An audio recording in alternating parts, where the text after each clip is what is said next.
What up, anime fans? I'm back with another video. Viewing the last content of the original Saint Seiya characters up until the reboot.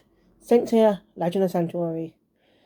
A movie that's released in 2014 to retell the story arc of the original anime and manga. And after watching it, I can completely say it's not good. I don't know, it just didn't feel good to me.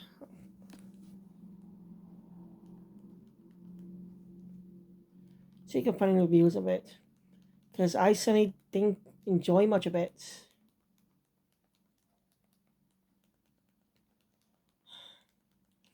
Like, as I said, it's released in 2014. It released 1 year prior to Solar Gold, which was featuring which was focused more on the Gold Saints.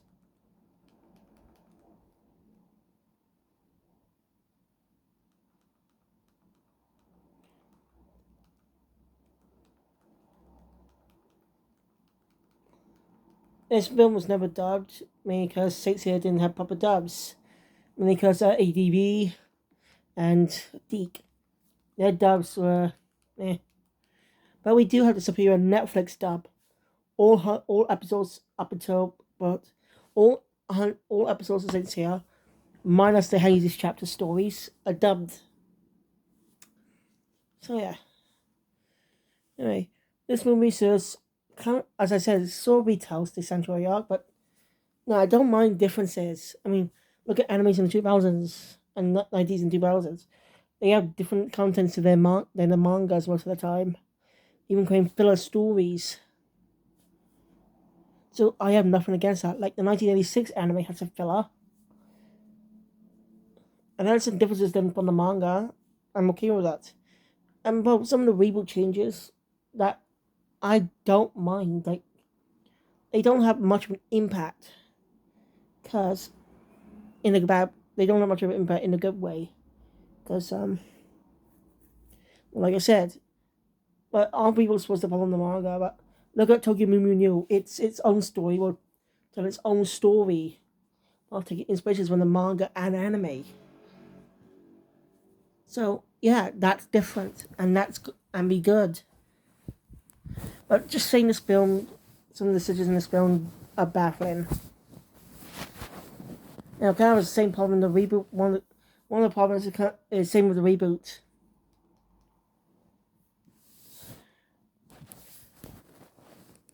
Anyway. Also, the character development, it just doesn't feel right. So, I do. So the film opens up in space, for some reason. We see a man with golden armor being holding something in his arms, being attacked by two other golden armored men named Saga and Shaka. And Saga and Shura managed to hit the man named Iolius. Saga seemingly died during that battle.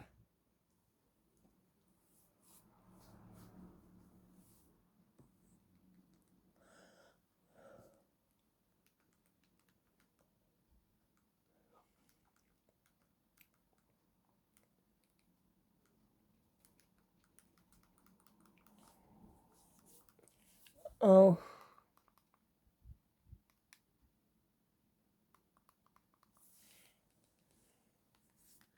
Hey, one of the changes they made to this film is about Saori.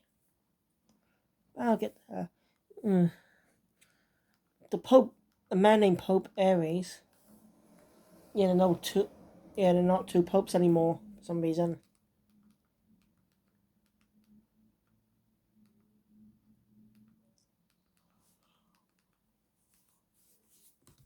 I don't get it, but well. So yeah. Anyway, it tells them that Gemini Saga has died, but they managed to successfully take out Iolius, the traitor who tried to kill Athena.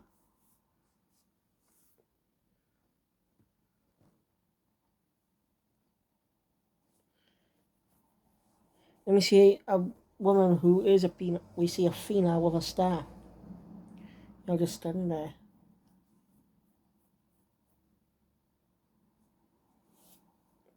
Then we get the title opening. It's shame they don't play Pegasus Fantasy, which is one of the iconic openings. At least the reboot tried to recreate the Fate Faithful. So, well, bring a new version of Pegasus Fantasy, naming it Pegasus Seiya, which is catchy, different but catchy, and don't mind it. The opening is good. So, I'm just saying, Pegasus Fantasy is iconic. So anyway, we cut to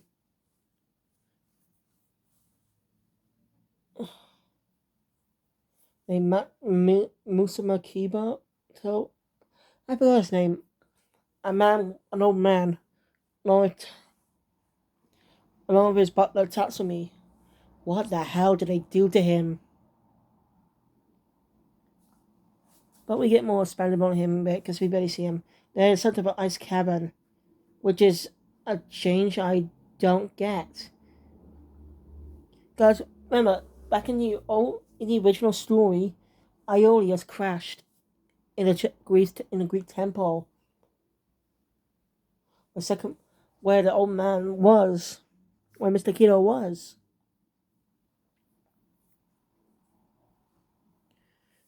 And he wasn't. It's a weird change.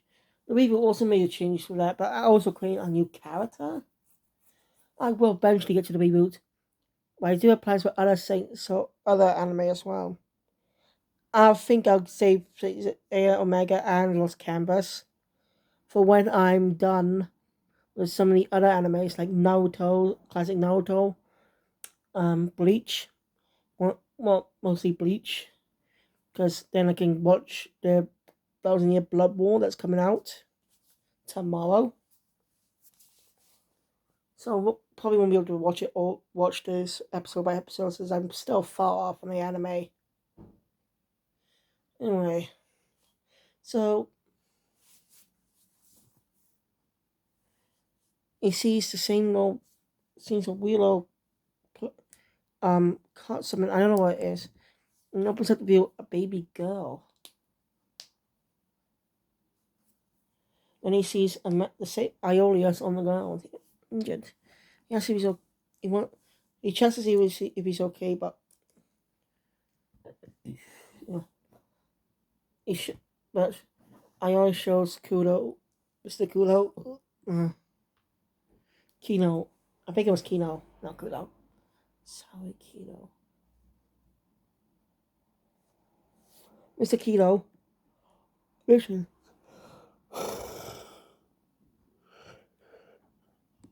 He asked Mr. Kino to protect Athena. And one day, those 5 boys will grow up to rise and become saints to protect her. He then dies.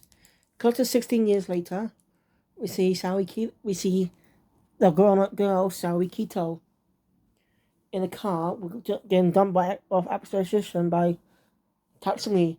What the hell did he do to him? Now, I think he was Western. I think the original anime made him slightly Western. I mean, he was bald, but then again, he could have just had China. His skin could have been tanner. I don't get it. But Tatsumi was more muscular, tanner, and bald. He was a total ass. But Tatsumi's a sniveling coward in a reboot.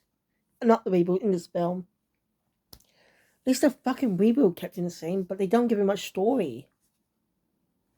I mean, what the hell did they do to him? Tommy's now a thin, weak man with black hair and glasses. What the hell? He's supposed to be and also, his nature is slightly altered. It's still an ass, but, you know.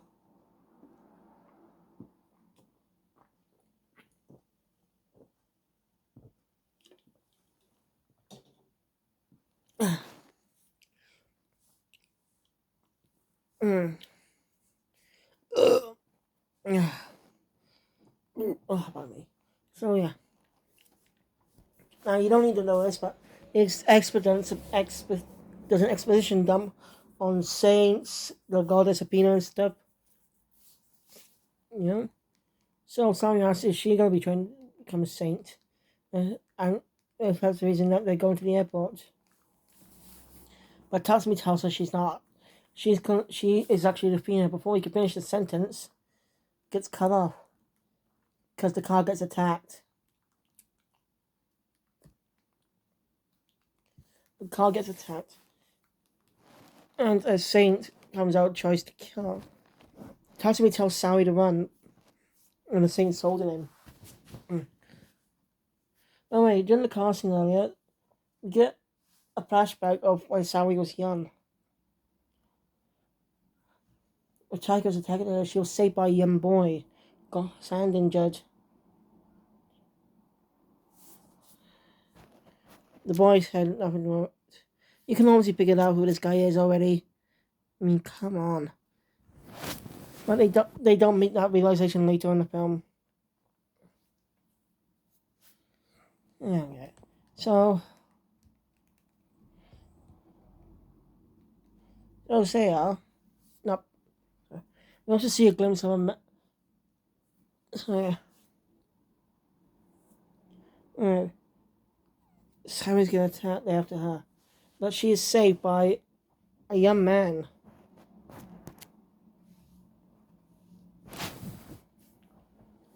Alright. I don't think Sally was 16 in the original series. I thought she was already older. You know, think about it. No one wants to explain how old Sally is in the original series, do they?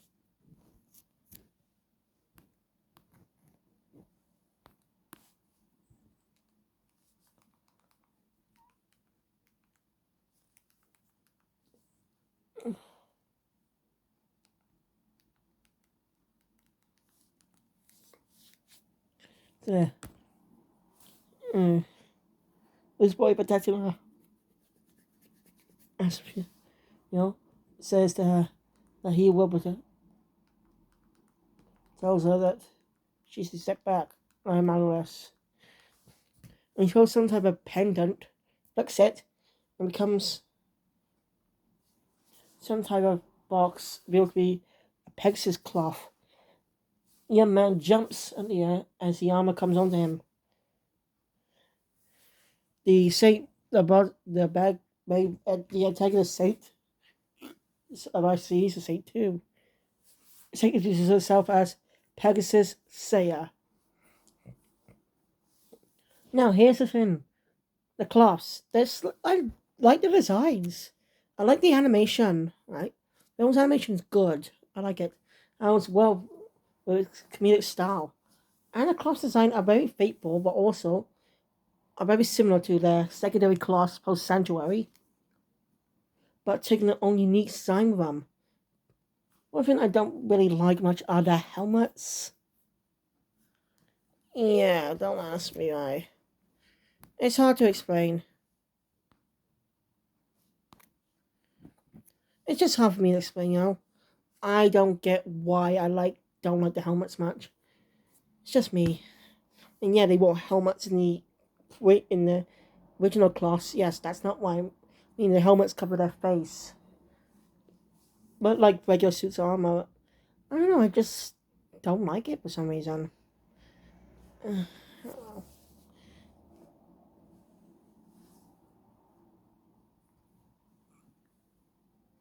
Oh God, these don't look good. Anyway, so Seiya bows to Saint. Managed easy pizza because he said, sorry, give him 30 seconds. He'll finish this in that time. But she got to see other saints there too. But she is saved by 3 other saints. And you say the new looks look pretty good. I really like how they look in this film. Again, I like the animation. It's different CG than, of course, this will be the standard for Saint Seiya 2020, Knights of the Zodiac, you know? But more faithful to the anime. This is his own design. which I like. I don't mind it. It's good design. I know well it's how comedy works. But this makes Seiya seem stupid-ish. A little dumber than he was. And I say it's happy to see the other three saints known as Shiryu, Hyoga, and Shun. They get new outfits. I want to talk briefly about them. Seiya's now wearing a jacket. Okay. It's weird. Again, this is his own story. The merch does make it look cool. When I saw images of the movie, I bought something different. Like, it's for some later on in the story, but I was wrong. It's a retelling. But again, since this is a movie, it's both more on a different flipping the script in a way. Although Seiya was technically new into this world, the reboot had Seiya's origin in front of us, which wasn't a bad move in my opinion. I'll give an explanation of my thoughts on the Saint Seiya reboot someday. I will, I promise. Since I do not know how long Legend of Sanctuary's Battle for Sanctuary series is going to last. A lot of things had to be changed in this movie. Some baffling, because I suppose the people didn't learn the lesson from this film. And again, they probably didn't know about it. What else? So,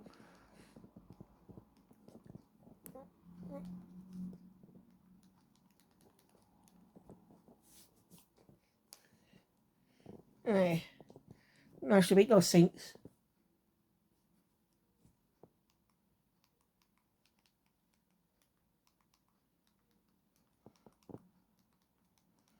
Mm. Anyway, Tatsumi is kind of glad to see them. Because, you know, Sari asks, does he know him? He tells her that they're the saints to protect her.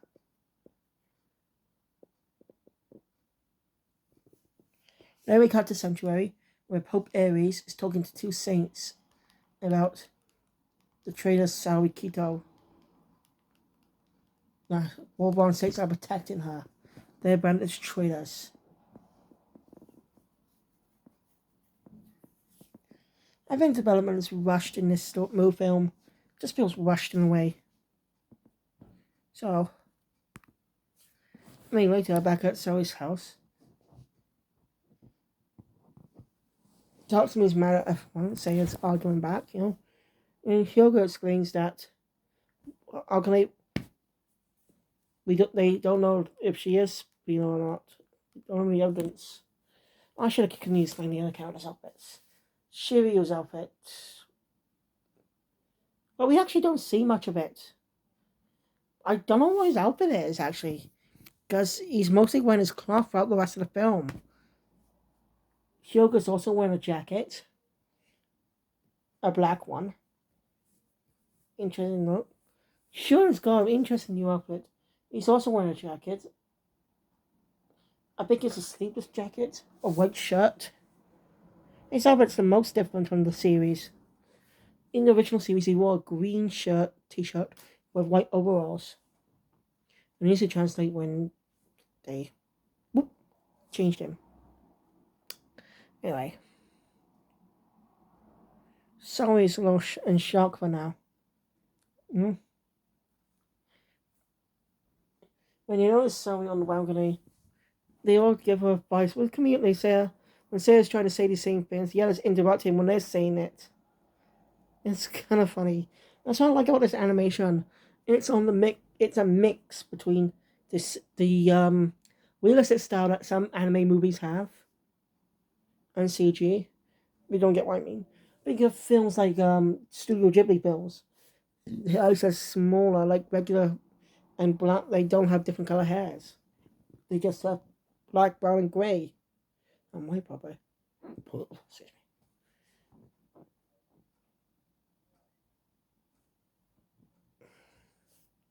It's interesting that.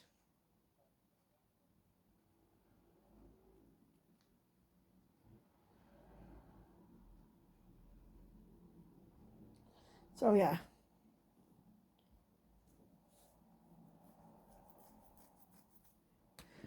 Um, yeah, and it also mixes the cartoony anime style that we know in. Anyway, now, name the first ever anime in Japan. And I don't mean like the first animation, like, I mean Japanese anime, what we know today. I'm talking about anime, like 2D and 3D anime. Anime which first came out, the first ever anime was came out, released in the 1960s, with the adaptation of the first manga by, well, uh,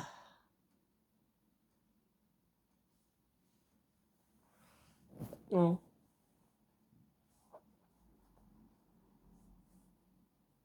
uh,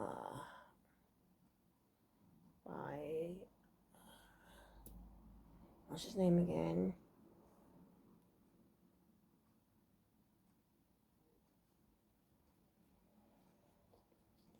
Shit.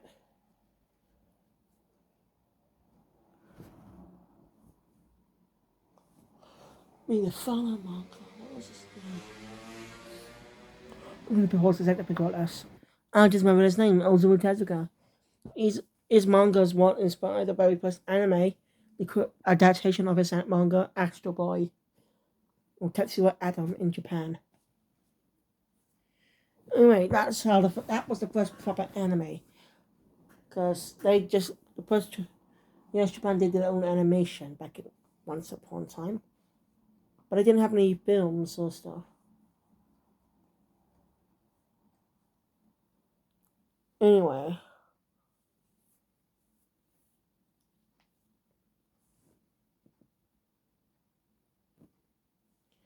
you know, they give Sari some advice.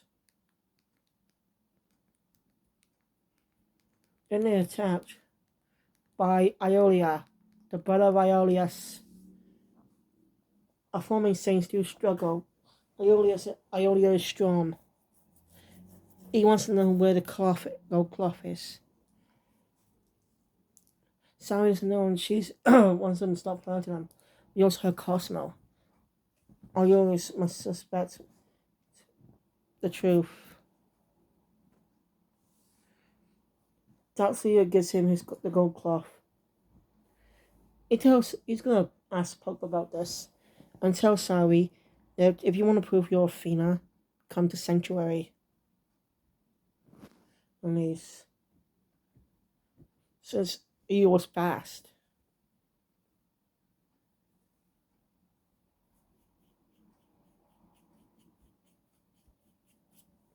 Anyway, Seiya talks to Sari on the bridge. You know, Seiya makes a vow to protect her, no matter what. What else is going on? We see Shun, Hyoga, and Shiryu talking about something. Hyoga asks about Shun's brother, about Iki. They talk about Iki. He's always been a loner. But Shun tells him not to worry. His brother will help. He knows his brother pretty well. Now, another problem is Iki's barely in the film. At least the first movie I revealed, he was more in the film. I think, remember. It's in the first last review of Saint Seiya. He was more. He was. He showed up a little bit earlier on and was around for most of the story. Not showing up much later in the final battle. Yeah, let's just disappoint him. So Sari is shot with some type of arrow. He's trying to saying who did it as he runs away. Shiryu just chases after him but loses him. Saint thinks he's lost him, but then another Saint shows up and takes him out. It would be Phoenix Iki. Of course, he doesn't reveal who he is until later, keeping him mysterious, even though he's supposed to be one of the main characters, a good guy. You know, but since we don't know these characters in this film, we barely know them. Because we got time to say it was a protagonist, but basically the protagonist in this film is Sari, not a saint. Yeah, seriously, Sari's the protagonist of the film because it focuses on her.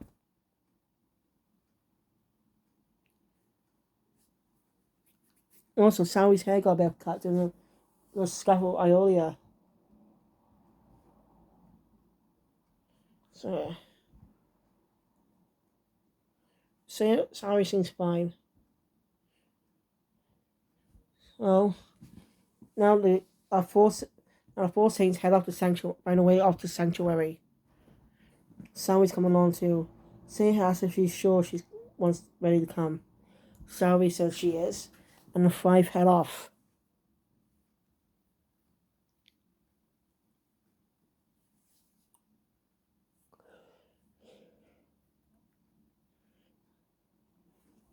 We see the Pope, and something's wrong with.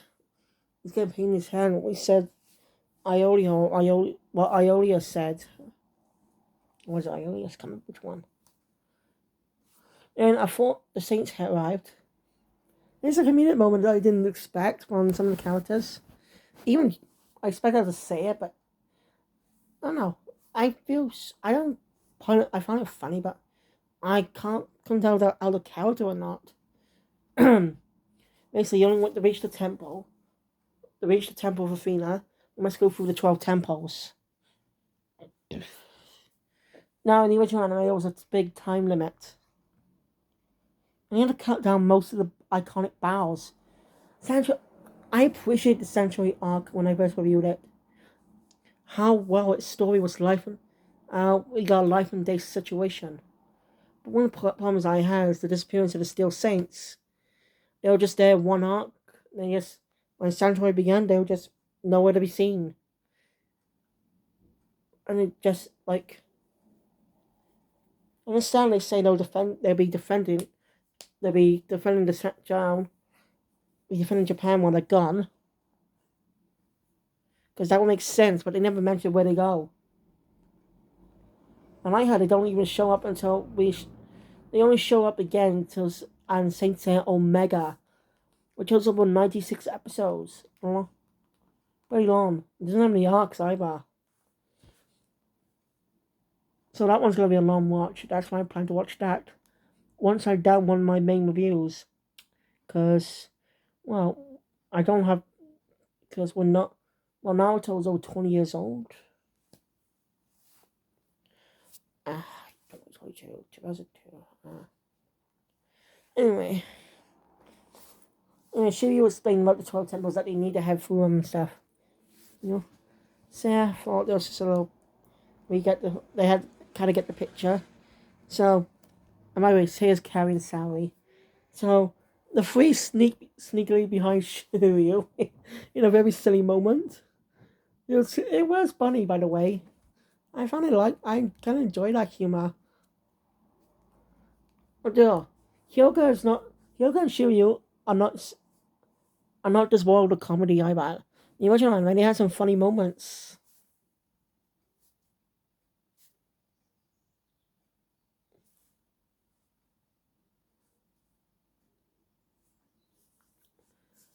So yeah, as I said, I appreciate the Sanctuary because of how well it builds up the story of it makes a time limit.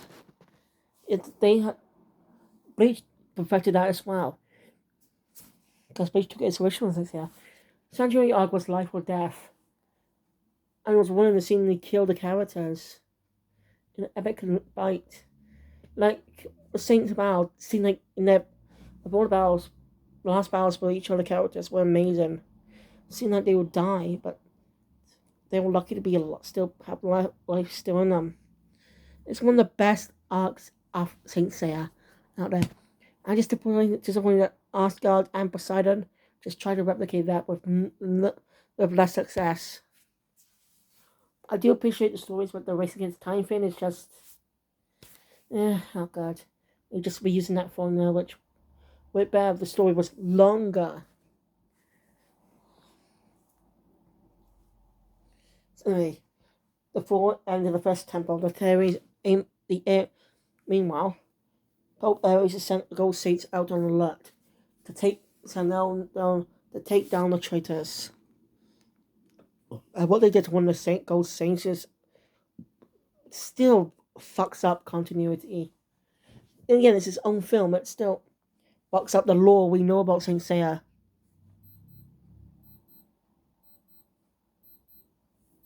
We know that.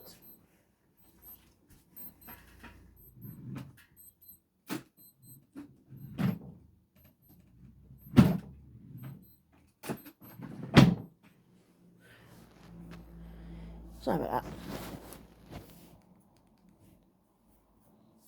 Anyway, first end up in about the Airy Saint. He was under his role, but he doesn't bow. He knows that what I earlier told him was true. He feels a mistake for what he's believed for the past few years. And he's billed to be a man named Aries Moo. Sure, knows who he is. No, one thing I don't get.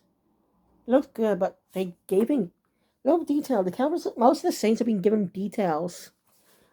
Weird details that were not in the anime or the manga. I don't get it.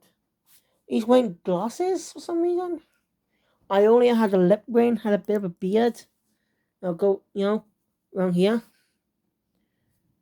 I don't get why. It's weird. It's not. The characters don't wear those. So Aries Moo, Shiri knows him because he knows because his master, the Libra Saint, knows him. Anyway, he will work with Athena.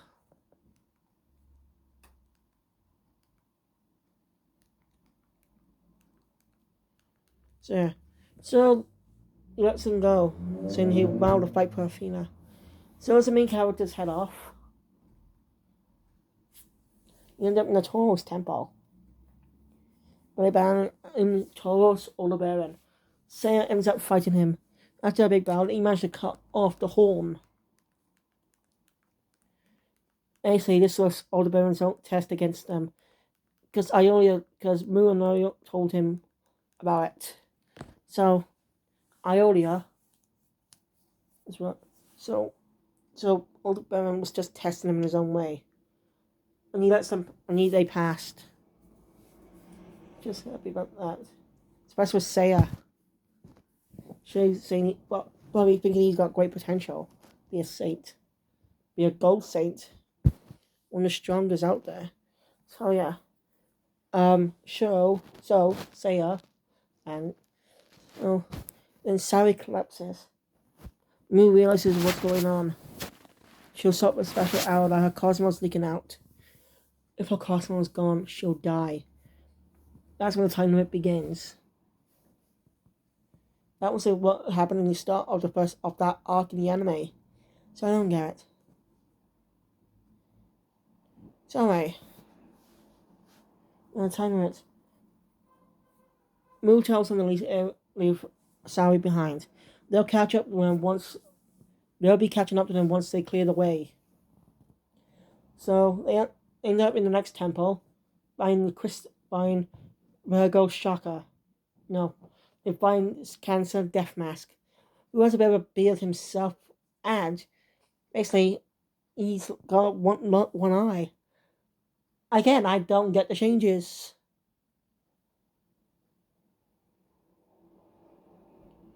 Hell, Aphrodite's another one of the Gold Saints doesn't get any moments. I'll get to him though later, because he doesn't even get a fight. He was a great, even though his final battle against Shun was brilliant. Heart-wrenching battles. So, Shiryu heads off facing them. Hyoga helping out. But they get separated. Shiryu ends up in some type of hell-like world. Where Hyoga ends up in the temple of the Aquarius Saint, the teacher of the Crystal Saint, his master.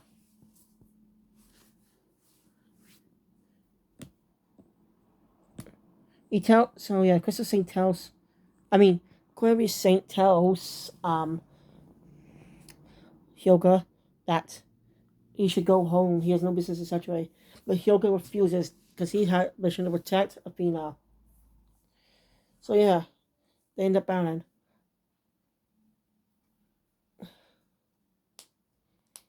Well, Shiryu ends up battling Death Mask and beating him. Because Death Mask has killed innocent people, so his cloth abandoned him, causing Shiryu to beat him. Of course, he's just in his, just got bands and boots and just in his underwear. Wow. Why? I don't understand that. That's not right. That's just weird. Well, when you wear armor class, your outfits do change, but you still wear the same clothes underneath. That's the magical.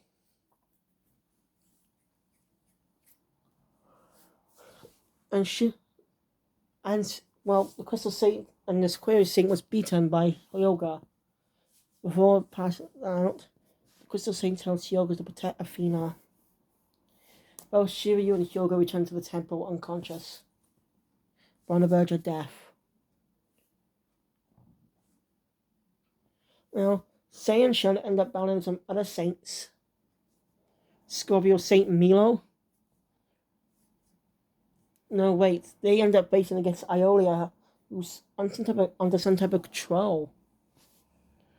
Struggling, but they're rescued by Virgo Shaka, who for some reason has his eyes open.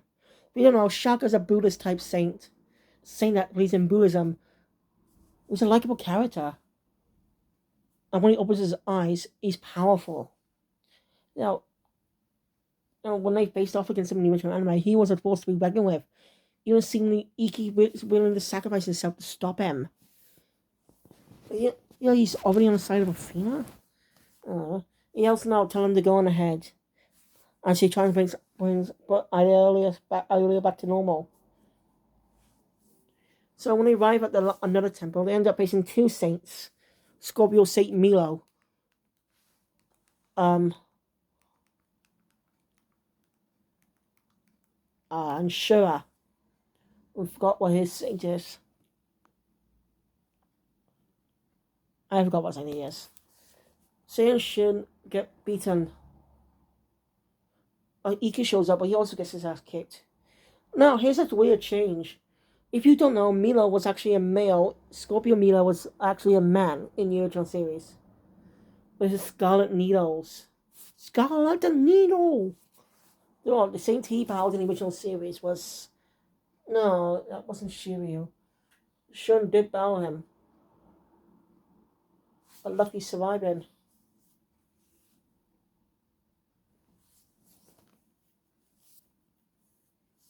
I don't know why they changed Milo. They changed Milo into a woman. Why? It doesn't have an effect on something, but it's pointless.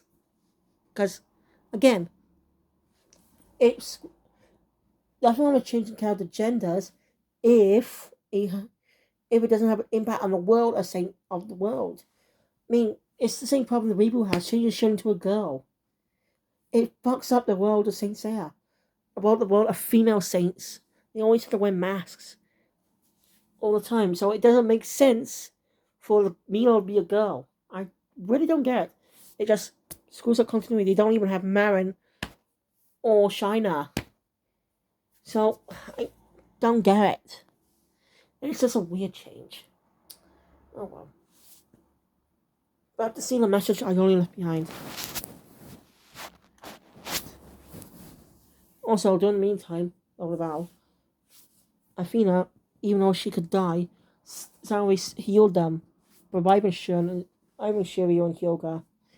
And then at the temple with the other two Gold Saints, telling them about the things that's going on.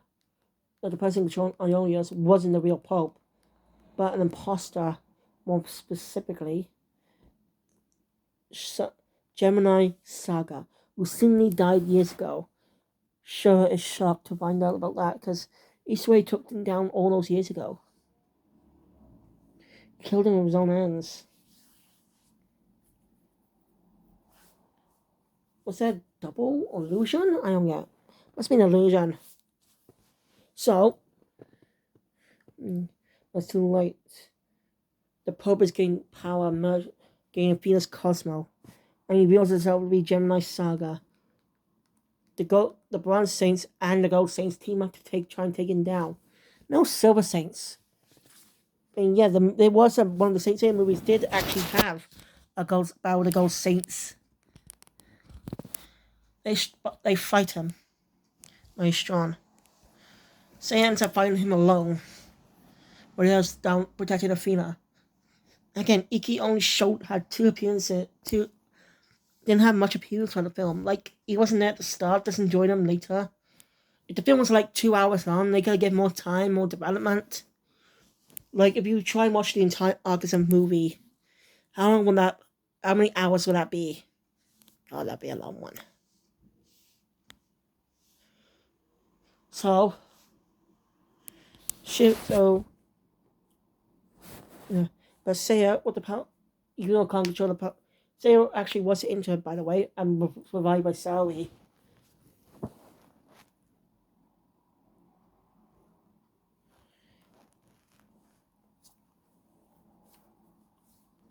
But when he recovers brains, he managed to push back against Saga. But Saga is already getting stronger and became a monster that could kill and destroy anything. Even the power of Athena wasn't supposed to be used for destruction. Seiya, with all his power, tries his best. And with the help of Iolaus's cloth, with a weird change, he rescues Saori and tells her that, see, told you I'd protect her, protect you. As the two work together with the power of the gold cloth and the power of Athena. For some reason, the Sagittarius gold cloth has more of a scent towards the bottom. Why? That doesn't make any sense. Like, that literally makes no sense at all. It's supposed to be type of armor. So why has it got the center half? Center like half. It doesn't make any sense to me. Like, they don't even explain it. It's just, I don't understand. Yeah, but working together, they beat Saga, saving Sanctuary and the world. A feat later on, as everything's back to normal. By the way, Aphrodite was killed by Saga. Yeah, he didn't have much screen time at all. He just gets killed. Just like that. I don't get it. It's weird. It's called, he has one of the best battles was shown in the anime. There's a speaks about power and stuff. And that she's about to protect, that she's going to use her power for good. The film ends with a flashback to Saga realizing his face before dying and seeing in front of Athena. Oh, the film just ends. I know I didn't do a really good review, but it's, I don't know. This film is just, I like the animation. The designs are good too, but changing Amino into a girl, I don't get it. And they just cut down one of the best battles in the series. They don't have any emotional tie-age. But do you want to make an adaptation? Make sure you're already familiar with the characters. And just have them be out of nowhere. Like, just make an non-canon adaptation, It's only telling the Sanctuary arc. But anyway, that's it for this video, guys. Pardon me. If you enjoy my content, please hit the thumbs up button. Want to see more, subscribe to the channel, hit the notification bell, up to date, always a constant picture. And I'll see you guys next time. Keep Phoenix out.